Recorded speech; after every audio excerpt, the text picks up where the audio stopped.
Peter Colligino, good morning. Good to see you again. Good morning. Thanks so much for having me on the show. It's a pleasure because it's an interesting topic and a really perennial one. Can we try and answer that really thorny question? I mean, the independent think tanks and analysts and academics around the country seem to be generally agreed that when it comes to this federal government argument about when our cities are under pressure because migration is too high, they turn around and almost in an unqualified way say, no. What's been happening is that state governments have been neglecting infrastructure. That's largely the issue. Where does Infrastructure Australia come down on that?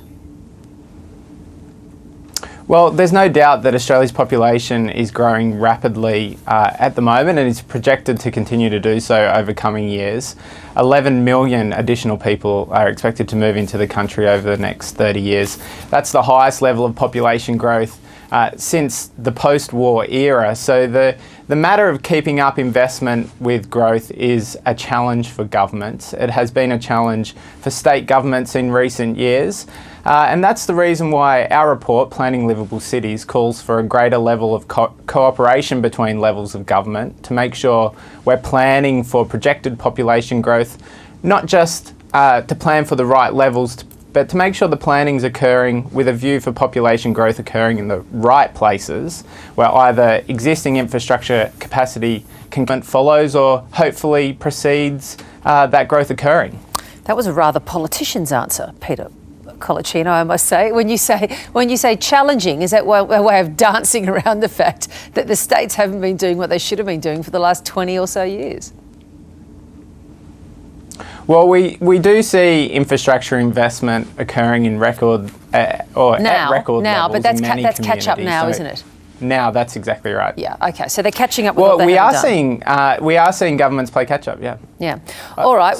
We are seeing governments play catch up, and really that's because population growth has occurred. It has stepped up over the last 10 years, as I mentioned, to a level that's significant. We see population growth occurring at basically the rate of a city the size of Canberra moving to Australia each year. So if you think about the level of infrastructure that's required to support a city the size of Canberra, one of our largest cities, being required each year, there's a significant level of investment that is required, and governments, as you rightly say, have been playing catch up. The challenge for governments, though, is to ensure that infrastructure that sits at a local government level, like local roads, is well linked to state roads, which very naturally are the purview of state governments, and equally to the national highway network. So that joined up approach to infrastructure investment is what's so critical to make sure our community element, isn't it? That lack of siloed thinking, if you like to use the phrase that you've used in your report, and also to try and get a greater, broader sense of planning and all of those three levels of government working in together. Yet we have been discussing this, and your organisation has for years and years now, and it doesn't happen. What prevents that?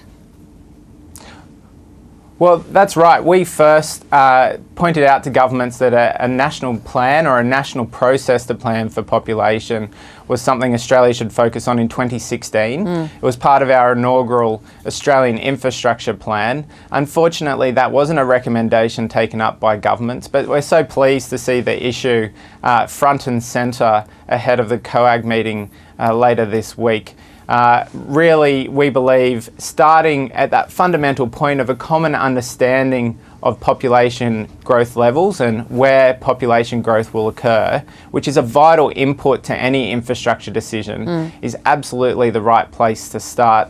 But those silos exist not only across levels of government, but also within governments, where you see different agencies potentially using different population figures to make investment decisions around hospitals or decisions around schools. And if you don't have that joined up approach, then it's very clearly communities not going to receive the joined up solution. Yep, it follows logically. Peter Colligino, good to talk to you again. Thanks so much. Thanks so much for having me. 10-year-old boy attacked by a shark.